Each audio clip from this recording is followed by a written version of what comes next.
Welcome to Gifts in Strange Wrapping Paper, a podcast where we explore the transformative power of life's unexpected challenges. I'm your host, Kelly Getz, an intuitive educator and leadership coach.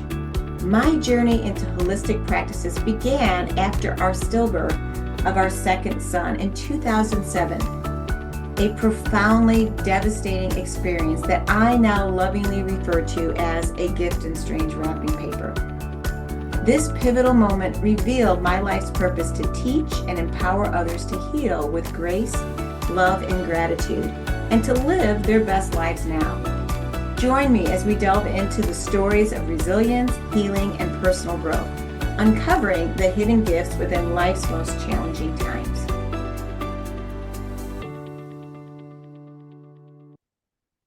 Hi, this is Kelly Getz, and I want to welcome you to Gifts in Strange Wrapping Paper. Well, here we're unpacking those life challenges that turn out to be something pretty cool down the road. Today is actually our first episode of Gifts in Strange Wrapping Paper, and it's actually on a really special day, February 10th. 18 years ago on February 10th, I first started to understand the concept that life was happening for me. And even though in that moment, in that time, I had no clue where my life was going, I did have this subtle idea in my heart, in my soul, that this challenging time that I was going through on February 10th was going to turn into be something special in the future. In the moment, though, it didn't feel so special. In fact, it was quite traumatic. We were preparing to have our second child, and we were still pregnant. I was 32 weeks, and suddenly everything turned on a dime. Instead of delivering our healthy baby boy, we would lose that baby boy and found ourselves struggling with grief and find ourselves really struggling like, what's next? But along the way, while I was in the hospital, and like I said, we were incredibly devastated. It was heartbreaking. I had not known anyone that had gone, well, actually, that's not true. I knew one couple that had gone through a stillbirth. They had lost twin babies. As a matter of fact, it was a client, and I had gone to the funeral and was just devastated for her. But really, I hadn't had much in the way of grief or loss in my own life. And so all of a sudden, there we were, and I just had this horrible feeling that something was wrong with the baby, something was wrong in the pregnancy. And what unfolded over the course of 2 or 3 days was quite devastating. And it taught me a great deal. But one of the things that I chose to do while I was still in the hospital, even though I was hurting, even though we were grieving, was I wanted to make a choice. And the choice I wanted to make in the process was I actually left the hospital thinking, all right, I'm going to heal with grace and gratitude. And I have to say, at that moment in time, I had no idea what healing with grace and gratitude was going to mean for me or my family. We had a 4-year-old child, a son who is now turning 22 in March. And I really longed to have another child. We had waited a few years. We had difficulties getting pregnant. We had doctors that wanted us to take the IVF route. And even though I don't have any problems with doing IVF or any modern interventions, for me, for whatever reason, I had this gut strong feeling that I was not meant to go and have IVF. So we did a lot of investigating, trying to figure out what was right for us. We ultimately had a very easy procedure called a histosalpinogram to check to see what was going on with my tubes, and finally discovered we had a blockage. We opened up the blockage, and we were pregnant with our son, Montana, within a month. The pregnancy was probably the hardest pregnancy of all three of our pregnancies. I was very hormonal. I was trying to take care of our 4-year-old child. My husband was still traveling quite a bit. There was a lot of tension in the household, and those hormones were just raging. It was a really challenging pregnancy. I was sick a lot. Um, I didn't feel well. I didn't have the energy. And now here I am with a husband that's traveling and a young child. Very different from our first pregnancy. Our first pregnancy was, we had spent time, I had worked with a organic nutritionist, and I had really gotten myself in a really strong, healthy state before getting pregnant. Although that wasn't the intention, the result was it was a really easy pregnancy and it was a fun pregnancy. And my husband and I enjoyed every bit of the process, looking forward to having our first child. Our second baby, though, because I had my hormones were so out of balance, it was quite challenging. And let me just say this on hormones. If you are somebody that is struggling with an imbalance of hormones, or you suspect that there might be something that might be showing some sort of imbalance, maybe you're having a hard time sleeping or getting to sleep at night if you're perimenopausal, maybe you're having a difficult time with your emotional capacity or your ability to handle different life stressors. Maybe you're having issues with focus. Maybe you're having issues with weight gain that's coming out of nowhere. There's so many different symptoms, especially if you're perimenopausal, that can really affect how you feel and what your well-being is. So one of the things that I've done since having my loss is I have been a much more active participant in my health, in my care. And like I said, when I left the hospital, I made a conscious decision that I could either get stuck in my grief, and I was in pain, guys, I was emotionally struggling, or I could find a new meaning and I could find some hope. And so every single day, I focused on healing with grace and gratitude. And along the way, because I was so focused on grace and gratitude, how can I heal today with grace and gratitude? What do I need today in this moment in time to have peace, to have that sense of grace and gratitude? So every day I was asking myself, what do I need today? What would make me have peace today?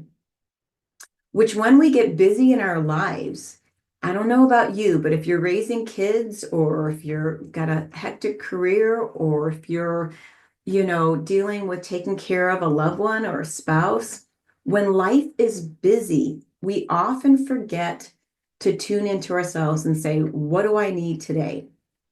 What do I need right now in this moment in time? And when you're hurting, whether it's from a physical challenge, a disease, or it's from grief or loss, or it's from having too many responsibilities on your plate, when you're hurting, it is really hard to see the forest through the trees. And so one of the greatest gifts that I got from my grieving process was taking a moment to say, every single day ended up moving slower. Instead of having 20 million things on my plate, I was moving at a much slower pace. I was processing and integrating all of my feelings and thoughts around grief. I was dealing with triggers. I don't know what else to call it that's a gentler word than triggers, but we are being stimulated 24/7. Consciously and unconsciously, we are picking up different pieces of information that can touch our energy field, can touch our emotional field, our physical field, or remind us of things in the past that give us either a reaction that's going to feel really positive, or it's going to give you a reaction that doesn't feel so positive. And so to me, a trigger, I often look at a trigger as something that leads to a negative emotion, or emotion that has a lower frequency, or it leads to a reaction because you're not quite paying attention when something happens. And it can lead to not feeling great. And so during my grieving process, every single day, I was getting touched by something or someone who would not mean any harm or any painful thing to me. They were trying their best to say the right thing, do the right thing, or they were just being total strangers. And I would all of a sudden be in that same circle with them and that the field of influence with them. And I would be feeling my heartache, or I would be feeling some sort of pain, or I would be feeling sorry for myself. Like, why do you have your baby? Why do you get to take your baby home and I didn't get to take my baby home? So many different thoughts, so many different reactions because I was so raw. And when you are grieving and you are raw, it's like you are an open field and so many different things can touch in. Because I chose to make a conscious choice that I would heal with grace and gratitude, what that did for me was as those things were happening, as I was in the field of influence of other people, and I would feel those pangs, those hurts, those heartaches, because maybe somebody said something with the best intention, but it didn't feel good. Because I had this outcome, and my outcome was to heal with grace and gratitude, I also had this secret outcome that I would get pregnant again and I would get pregnant quickly. Because I had that outcome, every single time that I would have those pangs because I was triggered or somebody said something that maybe hurt my feelings or I saw something that made me go, why me? What also happened is I would have a quick response where something else or somebody else would come into my field and it would guide me back to my goal of healing with grace and gratitude. And I will come back to hormones in a second.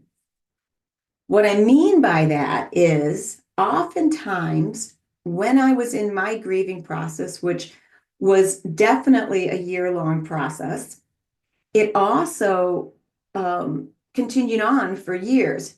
I didn't have it every day, but for years after, anniversaries, there would be things that would make me raw. I wouldn't even realize the day was like pending. It was coming around the corner. All of a sudden, I would be crying and I wouldn't know why I'd be crying. Or I'd be in a grocery store and no reason I'd be crying, or no reason I would all of a sudden feel grief because I had seen something. So I believe the grieving process is a process of integration, is a process of letting go, is a process of changing the meaning that we give things. And so for me, because I had the outcome of healing with grace and gratitude, for me, when those moments and times would hit, and I would all of a sudden be in somebody's path, and maybe it was I remember one mother, she had 11 kids and she was holding a brand new baby, and we were going into a restaurant, a few weeks after our loss, and we were just going to go out to breakfast, and I remember seeing this woman and she's holding this brand new baby. And I couldn't help but count all the kids around her. Now, my assumption is they were her kids. I don't really know. For all I know, it was a birthday party, other than the fact that they look like different ages. And typically, when a mother sees another mother holding a newborn baby, the natural reaction, or at least my natural reaction, it might be different for somebody else, would be to like smile and go, oh, wow. And just, I would touch into that gratitude. I would touch into that awe of, wow, congratulations, how special that is that you have this brand new baby. Because as a mother, once you've had your first baby, you just know what a beautiful gift that is to conceive a child, carry that child for 9 months, deliver that child, and nurture that child while they are growing up. In this instance, though, when I saw this mother holding her brand new baby, and I'm grieving and I'm raw and I'm counting all of these kids around her, I didn't feel that sense of gratitude. I didn't share that love with her. Instead, I went down the slippery slope of feeling sorry for myself. I felt grief. I felt sadness. I felt like, why her and not me? And clearly she's got 11, I've got one. And so things like that would happen. It was like she was like the messenger to bring out those raw emotions that I didn't like. And then what would happen again and again, because I was so open to seeing and so open to moving towards grace and gratitude, there would be somebody else that would cross my path. And that next person that would cross my path would somehow have a message of hope or something positive that would take me right back to my desired outcome of healing with grace and gratitude. A prime example of that is I was watching a new mother at the health club, and again, I'm feeling sorry for myself because I was like, oh, why her? Why does she have her baby and I don't have mine? And within 60 seconds, I ran into somebody else at the gym, and she stopped me for whatever reason. She had heard about my story. Everybody at the gym had heard about it because I taught swim lessons, and I was pregnant at the time of teaching swim lessons. And this woman at the front desk stopped me and she said, you know, Kelly, I heard what happened and I'm so very sorry. But I want you to know I struggled having my kids. We had so many losses, so many disappointments. We had a hard time getting pregnant. But you know what? I persevered, I stuck with it, and I now have my three kids. And someday you will too. And it was the right person at the right time, restoring my faith, restoring my hope, and moving me from the meaning of feeling sorry for myself towards the meaning of, okay, my story's not over. My story is just beginning. And I don't know where it's going to land. I don't know where it's going to go. What I do know, though, is focusing on feeling sorry for myself or pitying myself or resenting someone else's gifts or great things that happen from those things were not going to bring me joy. They weren't going to bring me peace. They weren't going to make me feel grateful.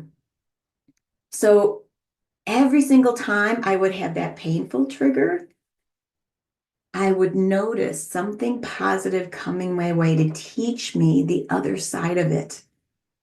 And then I could choose. Do I want to stay in that space of feeling sorry for myself? Or do I want to move to this space of hope, this space of possibilities, this space of anything is possible for me? No doctor was telling me you could get pregnant again. At the time, I was 42. And nobody was saying, hey, you're going to get pregnant again. No worries. They didn't know that to be true. That being said, I knew in my heart that there's infinite possibilities of where this could all go. And the only choice I had to make was choosing the infinite possibility of healing with grace and gratitude and finding ways to figure out every single day what that could look like and feel like for me. Each day, that's exactly what I did. And every single day, I had multiple people that would come into my path that would trigger that pain, would trigger that fear, trigger that doubt that I had within inside me, like maybe I won't ever get pregnant. And multiple times, within a minute to 2 minutes, there would be another messenger. Somebody else would cross my path, or I would see a sign, or something would be in my vicinity that would show me the other side of it. And every single time I would choose to go down the side that gave me the hope, that gave me the peace, that gave me a sense of gratitude and possibilities. I am so grateful for Montana Sky Getz, our second child.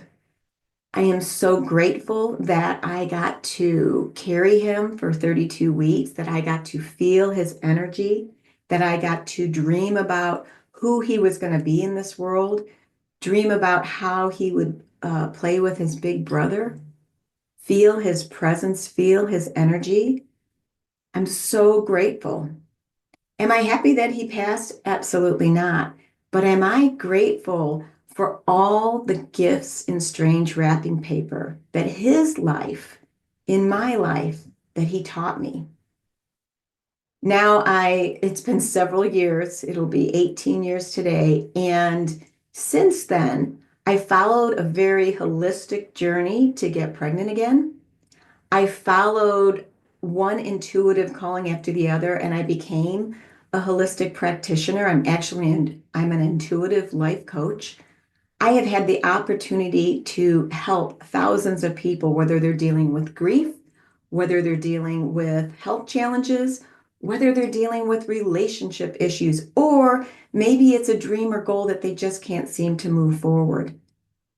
My experience in letting go of Montana and seeing that it was not this tragedy that happened to me. It was a gift that was going to unfold in me and for my family and for other people that I have connected with since. So now I look at it like, wow, I am just so grateful for the woman that I've become. I'm so grateful for the ways that I have been able to coach and support other people. And in this journey of gifts and strange wrapping paper, what I want to unfold to you is that the toughest times that we're going through, if you look at your own situations, if you look back and go, what challenge did I face and I walk through? What challenge did you face? Did you walk through that had you not faced it and walked through it, you would not be the person you are today? Think about it. Think about everything you've been through. And it may not be a stillbirth. It might be losing a parent. It might be losing a job. It might be not getting the promotion you wanted or not getting the job offer that you wanted. Whatever it is, think about what that is and how did that change you for the better? Because that's what a gift in strange wrapping paper is. It's when something is given to you, oftentimes, like think about Christmas, somebody hands you a gift. The first thing that you say in that pretty wrapped package is thank you. You have no idea what's in the gift. You have no idea if it's going to be something you want or if it's going to fit. What you do know, it was given to you with the best of intentions that you would enjoy it. And they say 2/3 of Christmas presents are actually returned, right? But when we're going through challenges, when we're going through struggles, we don't get to we don't get to trade those in.